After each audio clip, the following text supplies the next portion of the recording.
Só você que vivencia a ansiedade no seu dia a dia é que consegue perceber o que eu vou dizer.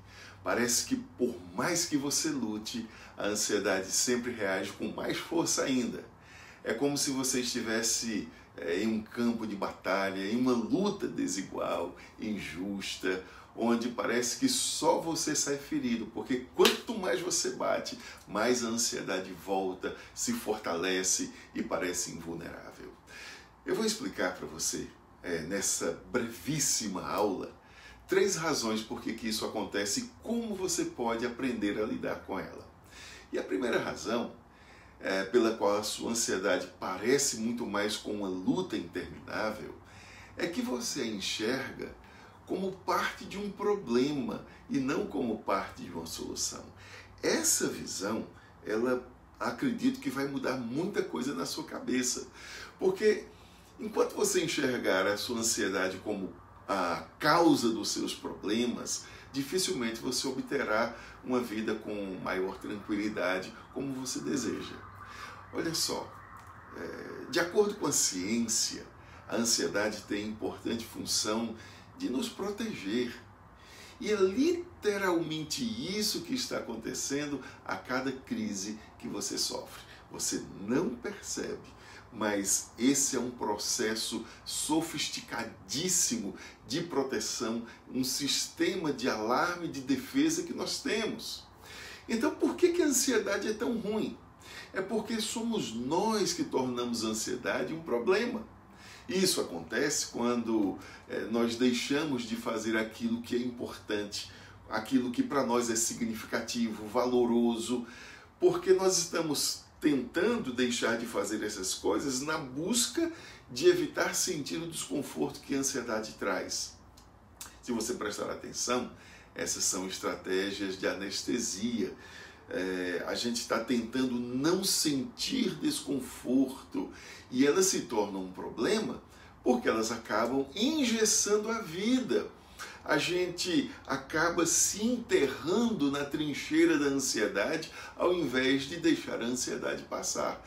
Veja só quando é que isso acontece. Muitas pessoas que têm um problema chamado, por exemplo, de agorafobia, elas não saem de casa, vamos pensar aqui, com medo, por exemplo, de passar mal, medo de infartar. Você chega para a pessoa e diz assim: fulano, vamos jantar, vamos passear, vamos num cinema. E a pessoa não diz para você, mas lá dentro dela, ela está pensando assim: não vou não, pode ser que no caminho eu passe mal, pode ser que eu infarte e eu não tenha como me socorrer, mas só que ela sabe que não tem qualquer problema cardíaco. Isso acontece muito com algumas pessoas. Ou então quando a pessoa fica, por exemplo, muito pessimista, apesar de não haver razão para isso. Do que nós estamos falando? De uma reação de controle. Para viver bem, a pessoa começa a ajustar a sua vida, a engessar a sua vida, e é nesse ponto que a ansiedade começa a se tornar um problema. Para viver bem, é preciso enxergar a ansiedade não como um problema, mas como parte de uma solução. Ela é parte de um sistema sofisticado de defesa que nós temos. E aí é que nós precisamos aceitar o desafio de repensar a relação que nós temos com a ansiedade. A segunda razão é que nós interpretamos a ansiedade como uma realidade e não como um evento mental, que é isso que ela é. Então, sem perceber, a gente começa a lutar contra os medos da nossa própria mente. Entenda uma coisa: ansiedade é uma resposta imediata ao nosso medo. Então, o mais sensato a fazer é entender do que nós estamos com medo. Que medo é esse? Por que ele está aqui? Essa resposta nos ajudará a sair do domínio da mente, enxergando a vida em si. E aí a gente vai começar a tomar providências quando for necessário. Veja como isso faz sentido. Geralmente toda criança tem medo do escuro, mas o adulto não. A pergunta que eu quero fazer para você é o seguinte: Quando é que você parou a ter esse tipo de medo? Provavelmente foi quando você entendeu que não havia nada lá, exceto o seu próprio medo. Então você saiu da mente, passando a enxergar a realidade concreta. Não tem nada no escuro. Daí o medo acabou. Entenda uma coisa, medo é uma emoção objetiva. Eu temo aquilo que eu vejo diante de mim, que é real. E daí eu interpreto esse algo como ameaçador, e daí surge o medo. Mas a ansiedade é o medo de algo que eu não estou vendo. Portanto, ansiedade é um medo subjetivo. É um alarme que a mente me dá com o objetivo de me salvar sobre perigos que podem até ser reais, mas que não estão acontecendo agora. Então, por essa razão, nós devemos aprender a olhar o que a ansiedade está nos dizendo.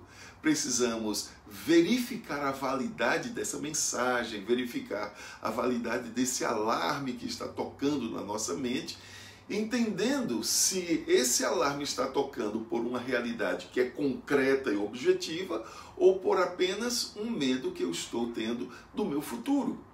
E a terceira e última razão é o nosso estilo de vida.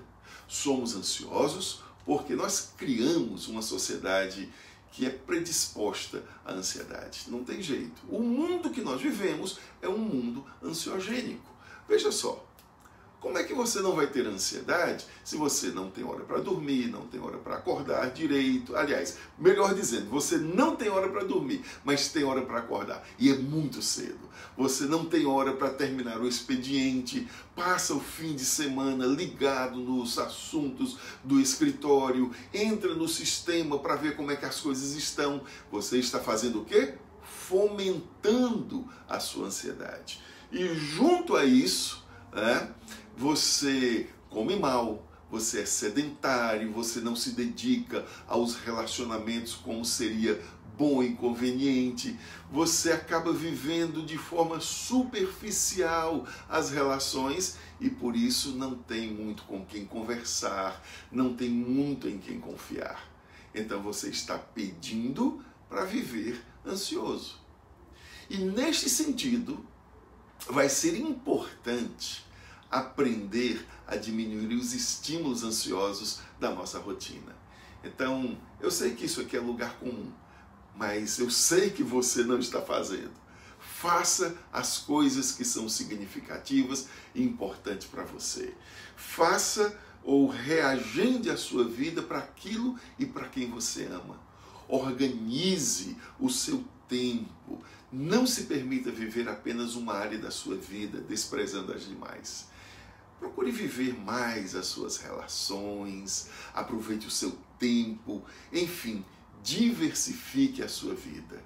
Observe as causas da sua ansiedade, ajuste a sua vida e tenha prazer de viver.